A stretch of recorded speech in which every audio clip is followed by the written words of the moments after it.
Tamil cinema துறையில ரொம்ப முக்கியமா பார்க்கப்படுற இயக்குனர்கள்ல ஒருவர் தான் சங்கர். இந்த நிலையில சங்கரோட அடுத்த படம் சார்ந்த சில புது அப்டேட்ஸ் வந்திருக்கு. தென்னிந்திய திரையுலகில் one of the highest paid directors தான் சங்கர். இவரோட பெரும்பாலான படங்கள் எல்லாமே பெரிய பட்ஜெட் படங்களா தான் இருக்கும். விஷுவலாவும் சூப்பர் தியேட்ரிக்கல் எக்ஸ்பீரியன்ஸ் கொடுக்கிற படங்களாகவும் இருக்கும். உதாரணமா இவர் இயக்கத்துல வெளிவந்த சிவாஜி, எந்திரன், அந்நியன் இப்படி இவரோட படங்கள் எல்லாத்துக்குமே திரையரங்குகள்ல மாஸ் ரெஸ்பான்ஸ் இருக்கிறதுனாலேயே இவரோட படங்களுக்கு ஹைப்பும் அதிகம்.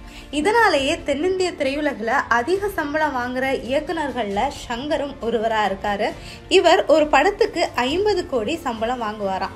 இந்த நிலையில தான் இப்போ ராம் சரணை வச்சு இவர் இயக்கி இருக்க தெலுங்கு திரைப்படமான கேம் சேஞ்சர் வர பொங்கலப்போ திரைக்கு வர இருக்கிறதா தகவல்கள் வெளியாகி இருக்கு. தெலுங்கு, தமிழ், ஹிந்தின்னு 3 மொழிகள்ல வெளியாக இருக்கிற இந்த திரைப்படம் ஏற்கனவே கடந்த 2024 கிறிஸ்துமஸ் அப்போ வெளியாக இருந்துச்சு.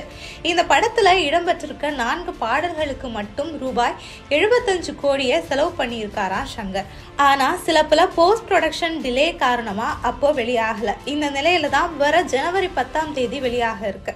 இந்த படத்தோட ரிலீஸ் தள்ளி போற காரணங்களால தயாரிப்பு நிறுவனத்துக்கும் சிக்கல் ஏற்பட்டிருக்கிறதா சொல்லப்படுது. இதனால தன்னோட சம்பளத்தை குறைச்சிருக்காராம் சங்கர்.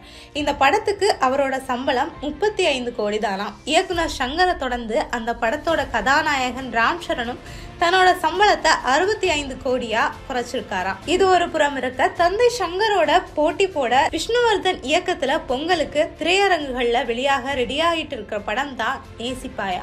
மறைந்த நடிகர் முரளியோட 2வது மகனும் அதர்வாவோட இளைய சகோதரருமான ஆகாஷ் முரளி இந்த திரைப்படம் மூலமா கதாநாயகனா அறிமுகமாகிறாரு. இப்படி ஆகாஷ், அதிதி சங்கர் நடிப்புல வெளியாக இருக்கிற இந்த படமும் சங்கரோட கேம் சேஞ்சர் திரைப்படமும் பொங்கல் டைம்ல தியேட்டர்ல ரிலீஸ் ஆக இருக்கிறதுனால அப்பா மகள் படங்களுக்கு இடையே பாக்ஸ் ஆபீஸ் கலெக்ஷன்ல காம்படிஷன் இருக்குன்னு சொல்றாங்க சினிமா விமர்சகர்கள்.